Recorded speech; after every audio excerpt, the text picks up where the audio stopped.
Welcome to 360 Tamil. இப்போ நம்ம ஒரு வெப் சீரிஸோட எக்ஸ்பிளனேஷன் பத்தி தான் பார்த்துட்டு இருக்கோம். இதோட பேரு மர்டர் இன் மகிம் அப்படின்றது. இது ஒரு சூப்பரான கிரைம் த்ரில்லர் வெப் சீரிஸ்னு சொல்லலாம். ஆல்ரெடி ஒரு பார்ட்டை நான் எக்ஸ்பிளைன் பண்ணி போட்டிருக்கேன். அந்த பார்ட்டை பார்த்துட்டு இந்த வீடியோ நீங்க பாத்தீங்கன்னா தான் உங்களுக்கு கதை தெளிவா புரியும்.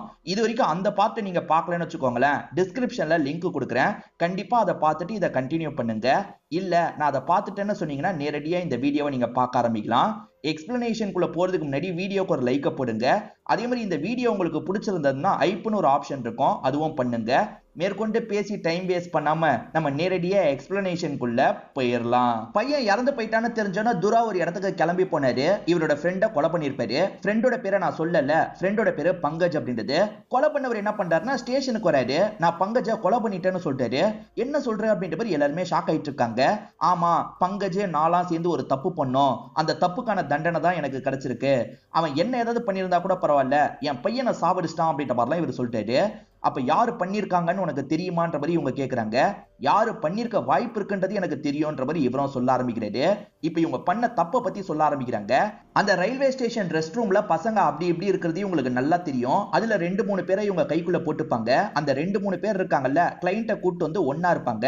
அப்ப இவங்க அதெல்லாம் ரெக்கார்ட் பண்ணிடுவாங்க. ரெக்கார்ட் பண்ண வீடியோ வச்சு அந்த கிளைண்ட்டுங்களை மிரட்டுவாங்க. சில சமயம் பணக்காரங்க கூட மாட்டிப்பாங்கல்ல, அவங்க கிட்ட இருந்து காசு நிறைய வாங்குவாங்க. அந்த மாதிரி இவங்க பப்புன்ற ஒருத்தனை மிரட்டி நிறைய காசு வாங்கியிருப்பாங்க. அந்த பப்பு இறந்து போயிட்டான்றத நியூஸ் பேப்பர்ல பார்த்தேன். அந்த பப்புக்கு வேண்டியவங்க தான் இந்த விஷயத்த பண்ணிருக்க வாய்ப்பு இருக்குன்ற மாதிரி சொல்லிட்டாரு. நான் பங்கஜ் கிட்ட எவ்வளவோ வாட்டி இதை நிறுத்திடலாம்னு சொல்லியிருக்கேன், பங்கஜ் தான் கேட்கல. சரி நானும் தப்பு பண்ணிருக்கேன் தான், ஆனா எனக்கு தண்டனை கிடைக்காம என் பையனுக்கு தண்டனை கிடைச்சிருச்சு. அந்த கோவத்தினால தான் பங்கஜ் கதையை முடிச்சேன். இப்ப நானும் சாவரேன்ற மாதிரி இவரே ஷூட் பண்ணி இறந்து போயிடுறாரு. இதெல்லாம் கேட்கிற சிவாக்கு ரொம்ப ஷாக்கிங்கா இருக்கு. இப்ப காலையில சமயம் சிவாவோட சீனியர் இருக்கார்ல, நீ என்னத்த வேலை பாக்குற, ஒருத்தன் கையில கன்னு வச்சிருக்கானா இல்லையான்னு கூட செக் பண்ண மாட்டேன் அப்படின்ற மாதிரி திட்டுறாரு. இந்த சுனிலோட பையன் கேவ பத்தி ஒரு ஆர்டிக்கல் எழுதுறதா சொல்லியிருப்பான். இவன் கேவா இல்லையான்றதை இன்னும் சொல்லியிருக்க மாட்டான். இப்ப அப்பா இருக்கார்ல, நைஸா அந்த பையன் கிட்ட பேச்ச கொடுக்கறாரு. அந்த பையன் பிடியே கொடுக்க மாட்டான். அப்பா எதை பத்தி கேட்கிறாருன்னு இந்த பையனுக்கு புரியுது. ஆனா இந்த பையன் அவாய்ட் பண்ணிட்டு கிளம்பிடுறான். என்னங்க அவாய்ட் பண்ணிட்டு கிளம்பிட்டான், ஒருவேளை நம்ம பையன் கேவான்ற மாதிரி ஒய்ஃப் பயப்படுறாங்க. சிவாவும் பீட்டரும் சேர்ந்துட்டாங்கன்னு சொன்ன பாத்தீங்களா, இவங்க 2 பேருமே சேர்ந்து தான் விசாரணை பண்றதுக்காக வீட்டுக்கு வந்திருக்காங்க. அந்த துராவோட வீட்டுக்கு தான் வந்திருக்காங்க. ஊசி போடுறதுக்கு எப்பவுமே ஒரு லேடி வருவாங்கல்ல, அவங்க ஏன் வரலன்னு விசாரிக்கிறாங்க. இல்ல அன்னைக்கு வரதுக்கு லேட் ஆகும்ன்ற மாதிரி நான் தான் ஊசி போட்டுக்க சொல்லி சொன்னேன். அவங்க எப்பவுமே மருந்தை வெளியே வாங்கி தான் ஊசி போடுவாங்கன்ற மாதிரிலாம் சொல்றாங்க. சோ மருந்து வாங்கின இடத்துல தான் ஏதோ நடந்திருக்கு போலன்ற மாதிரி இவங்க யோசிக்கிறாங்க. ஏற்கனவே பீட்டரை பொறுத்த வரைக்கும் ஃப்ரெண்டு கிட்ட டீடைல்ஸ் தானே கேட்டிருப்பாரு. ஃப்ரெண்டு தரமாட்டேன்னு சொல்லியிருப்பாருல, இப்ப என்ன சிவா கூடயே வந்துட்டியான்ற மாதிரி அவர் கேட்கிறாரு. அந்த பையனுக்கு எப்பவுமே ஒரு கடையில இருந்து மருந்து வாங்குவாங்கல்ல, ஆனா அன்னைக்கு அந்த கடையில இருந்து மருந்தை யாருமே அனுப்பிவிடலன்றது தெரிய வருது. அப்ப வேற யாரோ எடுத்துட்டு வந்து தந்திருக்காங்க அப்படின்றது உங்களுக்கு கிளியர் ஆயிருது. அது யாருன்னு கண்டுபிடிக்கணும்ன்ற மாதிரி ஒவ்வொரு மருந்து கடையா விசாரிக்கிறாங்க. இதே சமயம் பீட்டர் இருக்கார்ல, அந்த சமீராவை பத்தி எக்ஸ்பிளைன் பண்ணிட்டாரு. சமீராவோட ஹஸ்பண்ட் பேரு சூரஜ் அப்படின்றது. அவர் மாடியில இருந்து குதிச்சு தற்கொலை பண்ணிருக்காரு. லெட்டரும் எழுதி வச்சிருக்காரு. ஆனா இதுல சில மர்மம் இருக்குன்னு நினைக்கிறேன். இவங்க பப்புன்ற ஒருத்தனை பத்தி சொன்னாங்கல்ல, அந்த பப்புவும் இந்த சூரஜும் ஒரே ஆளா இருக்க வாய்ப்பு இருக்குன்ற மாதிரி சொல்லிட்டாரு. எப்படி ஒன்னால சொல்ல முடியும்ன்ற மாதிரி சிவா கேக்குறாரு. பீட்டரும் எக்ஸ்பிளைன் பண்ணிட்டாரு. ஸ்டார்டிங் இறந்த பையனோட பேரு வினய்னு சொல்லியிருப்பேன். அவன் வீட்டுல இவர் செக் பண்ணும்போது சூரஜோட நியூஸ் பேப்பர் கட்டிங் கிடைச்சிருக்கும், அதனால தான் சொல்றேன்ற மாதிரி சொல்லிட்டாரு. இதை தாண்டி இவர் சமீரா கிட்ட பேசிட்டு இருந்தார்ல, அப்ப அந்த வினயை பத்தி நியூஸ்ல வந்திருக்கும். அதை பார்த்ததுக்கு அப்புறம் தான் அப்செட் ஆயிருப்பாங்க. நீங்க கிளம்புங்க அப்படின்ற மாதிரிலாம் அனுப்பி வச்சிருப்பாங்க. இதை வச்சுதான் சொல்றேன் அப்படின்ற மாதிரிலாம் சிவா கிட்ட எக்ஸ்பிளைன் பண்றாரு. அந்த மருந்து எங்கெல்லாம் கிடைக்குமோ அங்கெல்லாம் ஃபாத்திமா செக் பண்ணிட்டு இருக்காங்க. சிசிடிவி எல்லாம் பார்த்துட்டு இருக்கும் போது ஒரு மர்ம நபர் வந்து மருந்து வாங்குறது உங்களுக்கு தெரியுது. சோ இவன் தான் மருந்தை யூஸ் பண்ணிருக்கான், அந்த இடத்துல மாத்தி தந்திருக்கான் அப்படின்றதை இவங்க புரிஞ்சுக்கிறாங்க. இத பத்திலாம் சிவா கிட்ட சொல்றாங்க. சிவாவை பொறுத்த வரைக்கும் சுனில பத்தியும் செக் பண்ணுங்கன்னு சொல்லிட்டாரு. அதாவது பீட்டரோட பையனை பத்தியும் செக் பண்ண சொல்லிட்டாரு. பையனை பத்தி செக் பண்ணும்போது அப்பா மேலேயே உங்களுக்கு டவுட் வருது. முதல்ல ஒருத்தன் கொல்லப்பட்டான் பாத்தீங்களா, அன்னைக்கு நைட்டு பீட்டர் லேட்டா தான் வீட்டுக்கு போயிருக்காரு. இதனால தான் டவுட் வருது. இப்போ உடனே சிவா ஃப்ரெண்டுக்கு கால் பண்ணி பேசுறாரு. எனக்கு முன்னாடியே பீட்டர் டீடைல் எல்லாம் கேட்கறதுக்காக வந்தானான்னு கேக்குறாரு.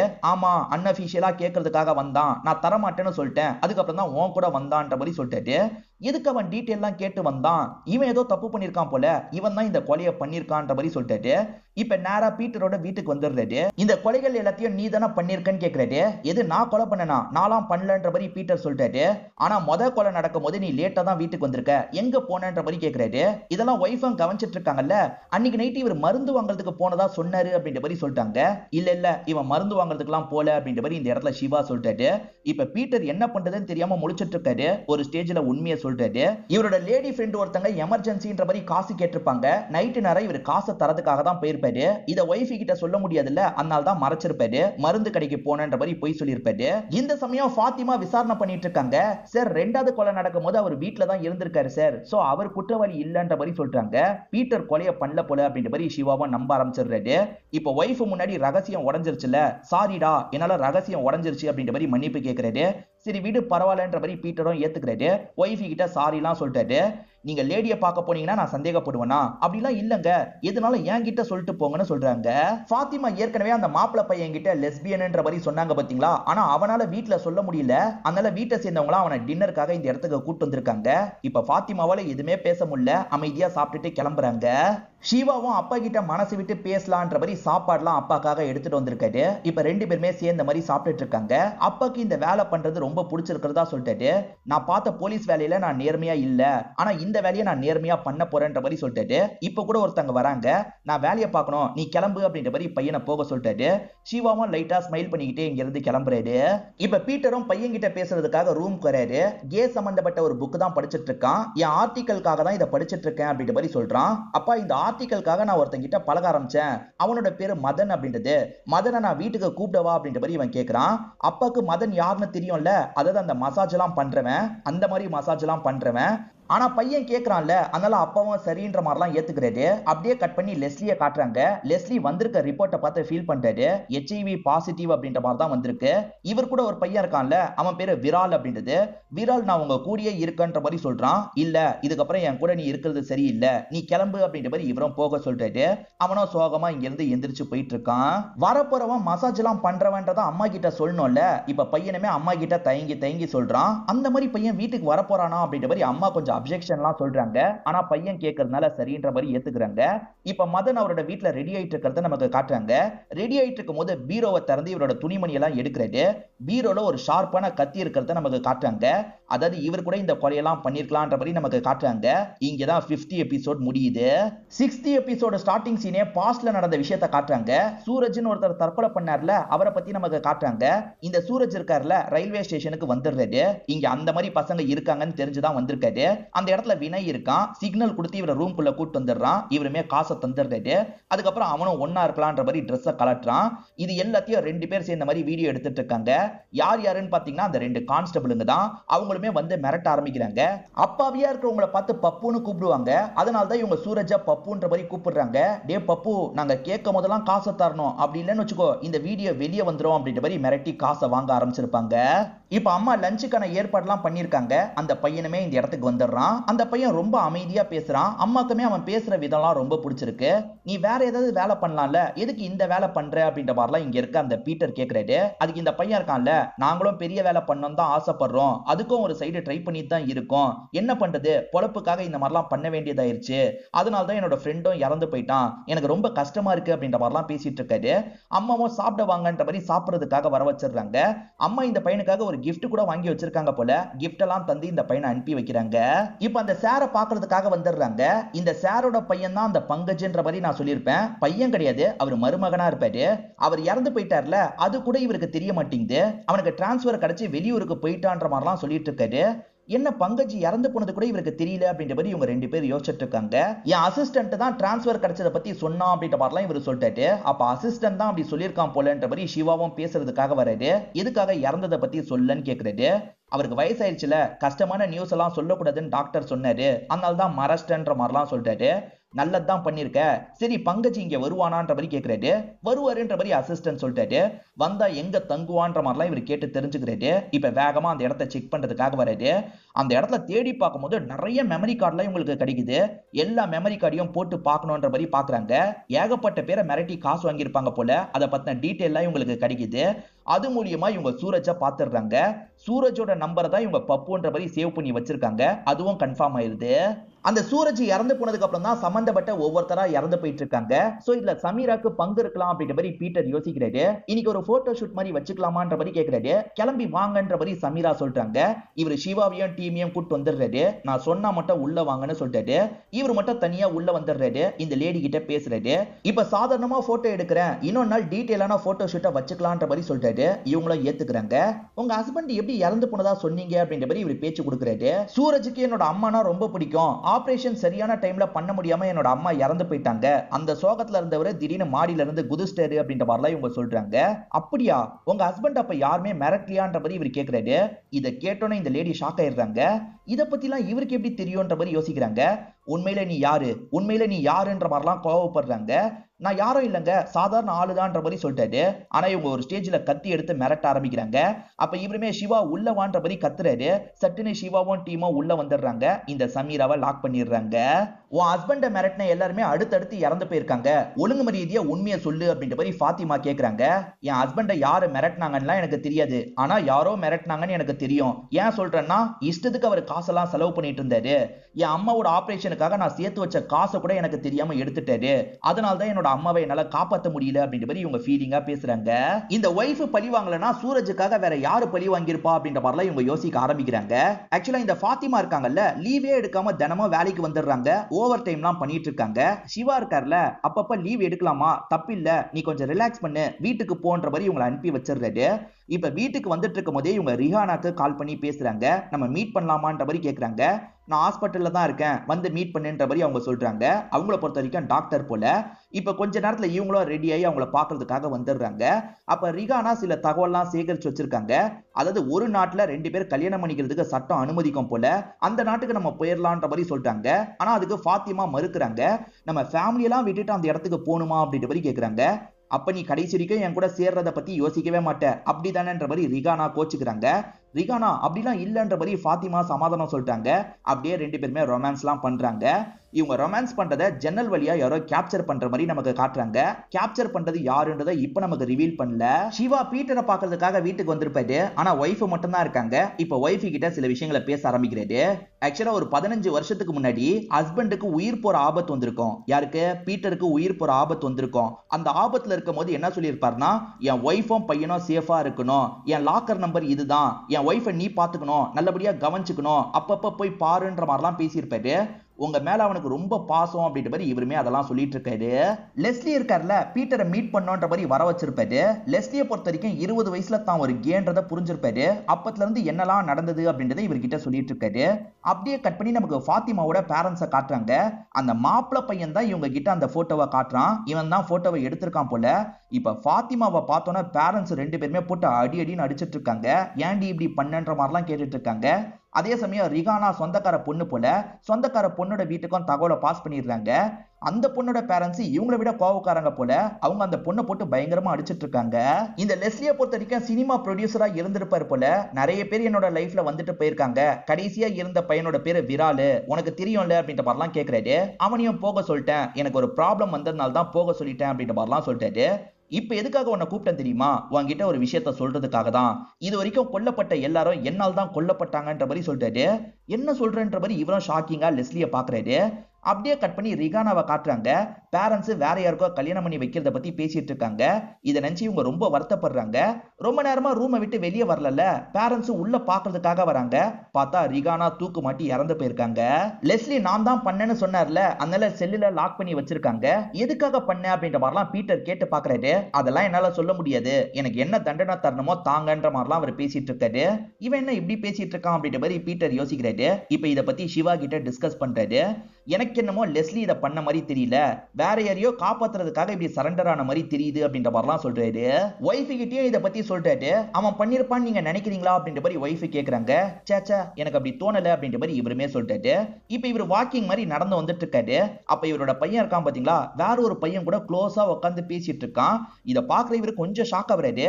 பையனுமே ஒரு ஸ்டேஜ்ல அப்பாவை கவனிக்கிறான். நம்ம பார்த்தது பையனுக்கு தெரியக்கூடாதுன்ற மாதிரி இவர் சட்டுன்னு விலகி போய் ஒளிஞ்சுக்கிறாரு. இப்ப அப்படியே கட் பண்ணி ஃபாத்திமாவை நமக்கு காட்டுறாங்க. இருக்காங்க. ரிகானா இறந்து போனதை நினைச்சு ஃபீலிங்ல இருக்காங்க.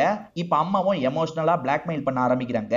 நாங்க சொல்ற மாதிரி வேற ஒரு பையனை கல்யாணம் பண்ணிக்கோமா, அப்படி இல்லைன்னு வச்சுக்கோ நாங்க 2 பேருமே செத்து போயிடுவோம் அப்படின்ற மாதிரிலாம் சொல்லிட்டு இருக்காங்க. இப்ப மாப்பிள்ள போட்டோவை இவங்களுமே ஒரு ஸ்டேஜ்ல பாக்குறாங்க. நீங்க என்ன பார்த்துட்டு எதுக்குப்பா பேசாம போனீங்கன்ற மாதிரி பையன் கேக்குறான். இது நான் உன்னை பார்த்தனா, நான் வெளியே வரலப்பா, வீட்டுல தான் இருந்தன்ற மாதிரி இவர் பொய் சொல்லிட்டாரு. ஆனா அப்பா பொய் சொல்றாருன்னு பையனுக்கு நல்லாவே தெரியுது. லெஸ்லி இதை பண்ணிருக்க மாட்டான்னு சிவாக்கு தோணுது இல்ல, அதனால கேஸை இழுத்துட்டு இருக்காரு. ஆனா சீனியர் கூப்பிட்டு பயங்கரமா திட்டுறாரு. அவனே நான் தான் பண்ணேன்னு சொல்றான்ல, கேஸை ஃபைல் பண்ணி முடிக்கிறதுக்கு உனக்கு என்ன, சீக்கிரமா அந்த வேலையை பாருன்ற மாதிரி சொல்றாரு. இப்ப அம்மாவும் அப்பாவும் சேர்ந்த மாதிரி சுனில் கிட்ட பேச ஆரம்பிக்கிறாங்க. எப்ப கல்யாணம் பண்ணிக்கிற அப்படின்ற மாதிரி கேக்குறாங்க. எனக்கு கல்யாணம் எல்லாம் வேணான்ற மாதிரி இவர் சொல்லிட்டு இருக்காரு. இவர் கேன்ற மாதிரி உங்களுக்கு சந்தேகம் அதிகமாகுது. அது சார்ந்து நிறைய கேள்வி கேட்கிறாங்க. ஒரு ஸ்டேஜ்ல இந்த பையனுமே டென்ஷன் ஆயிடுறான். ஒரு ஸ்டேஜ்ல அப்பா இது என்னோட வீடுன்ற மாதிரி சொல்லிட்டாரு. ஓகேப்பா உங்க வீட்டுல நீங்களே இருங்க, நான் வேற இடத்துக்கு போயிடுறேன்ற மாதிரிலாம் பையன் பேசிட்டு இங்க இருந்து கிளம்புறான். அப்பாவால எதுவுமே பண்ண முடியல. அப்பாவும் ஃபீல் பண்ணிட்டு இருக்காரு. நடந்த எல்லா விஷயத்த பத்தியும் பீட்டர் இருக்கார்ல, சிவா கிட்ட சொல்லிட்டு இருக்காரு. என்னதான் இருந்தாலும் நீ பண்ணது தப்புடா, அவனை முதல்ல வீட்டுக்கு கூட்டு வா அப்படின்ற மாதிரி சொல்லிட்டாரு.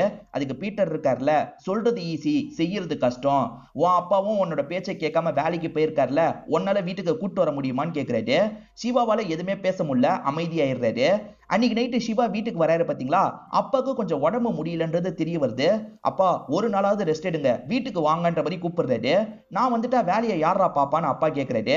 என்னோட வண்டி இங்கதான் இருக்கும், என்னோட ஆளுங்க பாத்துப்பாங்கன்ற மாதிரி இவர் கூட்டு போறாரு. ஒரு சார் பசங்க பாத்ரூம் யூஸ் பண்ணிக்கிட்டோன்ற மாதிரி வீட்டெல்லாம் தந்தாரு பாத்தீங்களா, அவரு நல்ல எண்ணத்துல தான் தந்திருப்பாரு. ஆனா அந்த வீட்டுக்கு ஒரு பங்கஜ் இருக்கான் பாத்தீங்களா, கேமராவெல்லாம் செட் பண்ணி பசங்களை மிரட்டெல்லாம் செஞ்சிருப்பான். அதெல்லாம் இப்பதான் கொஞ்சம் கொஞ்சமா வெளியே வருது. இப்ப அந்த பெரியவர் வீட்டுக்கு வந்து அந்த வீட்டெல்லாம் காமிச்சிட்டு இருக்காங்க. பெரியவருக்கு ஒண்ணுமே தெரியல, பெரியவர் ஹெல்ப் பண்ணணும் தான் இப்படி பண்ணன்ற மாதிரிலாம் சொல்லிட்டாரு. ஆனா இப்ப பொதுமக்கள்லாம் நிறைய பேர் இந்த இடத்துக்கு வந்துடுறாங்க.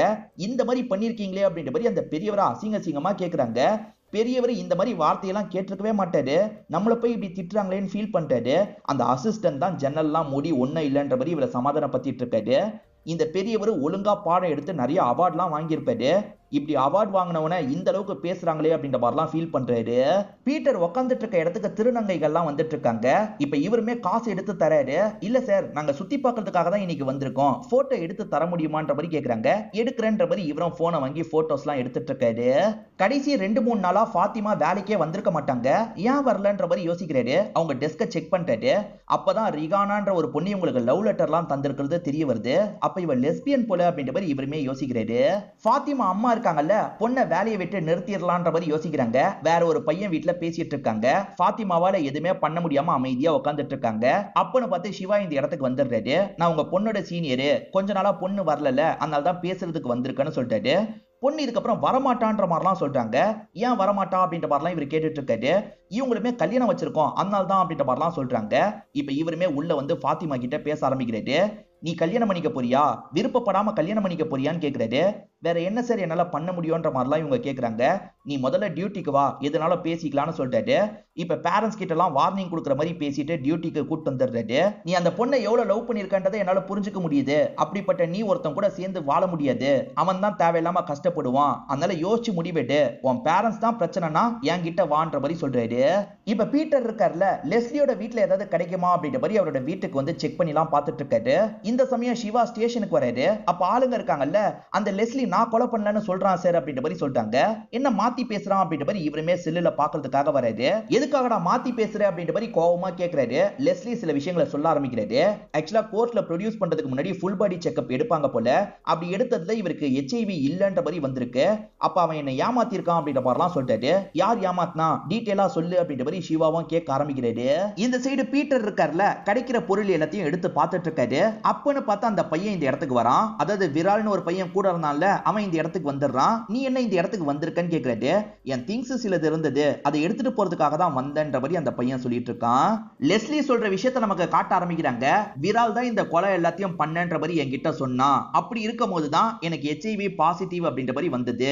அவன் தான் பாசிட்டிவ்ன்ற மாதிரி என்னை ஏமாத்தி இருக்கான்.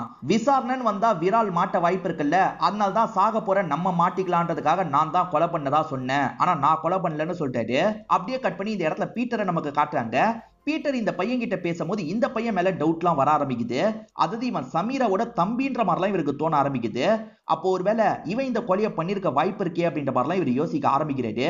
இந்த சைடு விசாரிச்சுட்டு இருக்க சிவாக்கு சந்தேகம் அதிகமாகுது.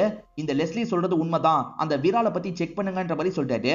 அப்படி செக் பண்ணும் போது சமீராவோட தம்பி தான் இந்த விரால் அப்படின்றது தெரிய வருது.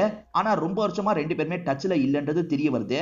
இவன் தான் இந்த விஷயத்த பண்றான்றது தெரிஞ்சிருச்சுல்ல. இந்த சைடு பீட்டருக்கும் டவுட் வந்து கிளம்ப பாக்குறாரு. அப்ப சட்டுன்னு கத்தி எடுத்து டேபிள்ல வைக்கிறான். என்ன என் மேல சந்தேகம் வந்துருச்சான்ற மாதிரி கேக்குறான். இவருமே இந்த இடத்துல செம்மையா பயப்படுறாரு. அப்பன்னு பார்த்து போலீஸுங்களா இந்த இடத்துக்கு வர மாதிரி சவுண்ட் கேக்குது. இத பாக்குற விரால் இருக்கான்ல, தப்பிச்சு இங்க இருந்து ஓட ஆரம்பிச்சிடுறான். இப்ப ஃபாத்திமாவும் உன் தம்பி தான் இந்த கொலையெல்லாம் பண்ணிருக்கான், உனக்கு தெரியாதான்னு கேக்குறாங்க. எனக்கு தெரியாதுன்ற மாதிரிலாம் சமீரா சொல்லிட்டு இருக்காங்க. நீ தான் உன்னோட ஹஸ்பண்ட் கையெழுத்துல எழுதியிருக்க. இப்ப கையெழுத்து டெஸ்ட்டுக்கு அனுப்பணும்னு வச்சுக்கோ, நீ தான் எழுதுனன்றது ப்ரூவ் ஆயிடும். அப்படி ப்ரூவ் ஆயிடுச்சுன்னா உனக்கு பெரிய தண்டனை கிடைக்கும், ஒழுங்கு மரியாதையா சொல்லுன்ற மாதிரி ஃபாத்திமா மிரட்டுறாங்க. இதை கேட்கிற இந்த சமீராக்கு பயம் வந்துருது. ஏன்னா அந்த சூசைட் லெட்டரை இவங்க தான் எழுதியிருப்பாங்க. இதனால இவங்க இருக்காங்கல்ல, என் மேல எந்த ஒரு தப்புமே இல்ல, எல்லாத்தையும் என்னோட தம்பி தான் பண்ணான்ற மாதிரி நடந்த விஷயத்தை இவங்க சொல்ல ஆரம்பிக்கிறாங்க. அம்மாவை காப்பாற்ற முடியாம போயிருச்சுல, சூரஜ் காசு எடுத்ததுனால தான் இது நடந்திருக்கும். அதனால இந்த விராலு சூரஜை போட்டு பயங்கரமா அடிக்கிறாரு. காசு யார்கிட்டடா தந்த, என்ன நடந்தது சொல்லுன்ற மாதிரி கேட்கிறாரு. இவர் ஏமாந்ததை பத்தி எல்லாம் சொல்றாரு. யார் யாருக்கெல்லாம் காசை தந்த, ஒருத்தன் பேரை விடாம எல்லார் பேரையும் எழுதுன்னு சொல்றாரு. அந்த ஏமாத்துற லிங்க்ல 4 பேர் சம்பந்தப்பட்டிருப்பாங்க. வினய், தினேஷ், இதை தாண்டி அந்த 2 கான்ஸ்டபிள், அவங்களோட பேரெல்லாம் இவர் எழுதிடுறாரு. எழுதினதுக்கு அப்புறமா விராலி இந்த சூரஜை போட்டு அடிச்சுக்கிட்டே இருக்கான். என்ன விட்டுரு விட்டுரு அப்படின்ற மாதிரிலாம் சூரஜ் கேட்கிறாரு. என்னோட அம்மாவே செத்துட்டாங்க, நீ எதுக்குடா உயிரோட இருக்கணும்ன்ற மாதிரி கோவத்துல என்ன பண்றாருன்னா மாடியில இருந்து இவரை தள்ளி விட்டுறாரு. ஒரு வேகத்துல இப்படி தள்ளி விட்டுருப்பாரு. இப்ப அக்கா இதை பார்த்து ஷாக் ஆயிடுறாங்க. சூசைட் லெட்டர் கூட அவர் எழுதல, இப்ப இறந்து போயிட்டாருன்னா பிரச்சனை வரும் அப்படின்ற மாதிரிலாம் பயப்படுறாங்க. அவர் கையெழுத்து மாதிரியே உனக்கு எழுத தெரியும்ல, அவர் கையெழுத்துல ஒரு சூசைட் லெட்டர் எழுதுன்ற மாதிரி இவன் சொல்றான். சரின்ற மாதிரி இவங்களுமே சூசைட் லெட்டர் எழுதியிருப்பாங்க. அப்பத்துல இருந்து தம்பியை இவங்க மீட் பண்ணாம தான் இருந்திருப்பாங்க. என் தம்பி தான் பண்ணிருக்க வாய்ப்பு இருக்கு, ஆனா எனக்கும் இதுக்கும் சம்பந்தம் இல்லைன்ற மாதிரி சொல்லிட்டாங்க. இப்ப விரால் இருக்கார்ல, இந்த ஊரை விட்டு தப்பிச்சிடலான்ற மாதிரி யோசிக்கிறாரு. அப்படி தப்பிக்கிறதுக்காக பஸ் ஸ்டாப்புக்கு வந்தா அங்க போலீஸுங்க இருக்காங்க. ஏன்னா விரால் எங்கெல்லாம் போக வாய்ப்பு இருக்கோ அங்கெல்லாம் இவங்க விசாரணை பண்ணிட்டு இருக்காங்க. இதனால இவனும் பயந்து திரும்பி போயிடுறான்.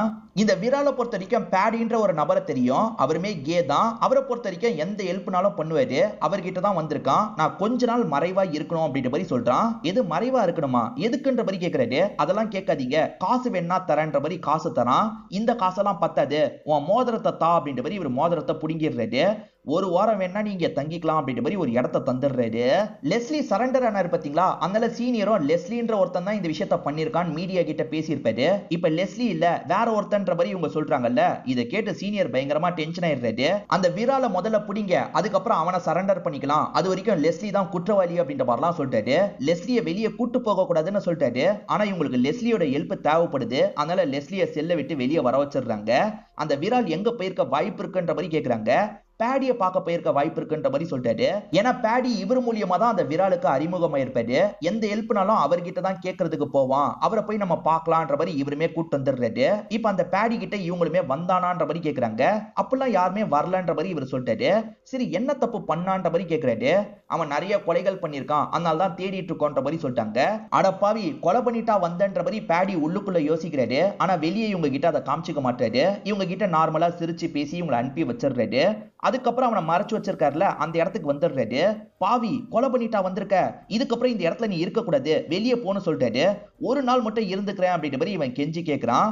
நான் காலையில வருவேன், அப்ப நீ இருக்க கூடாது அப்படின்ற மாதிரி இவரும் பேசிட்டு கிளம்புறாரு.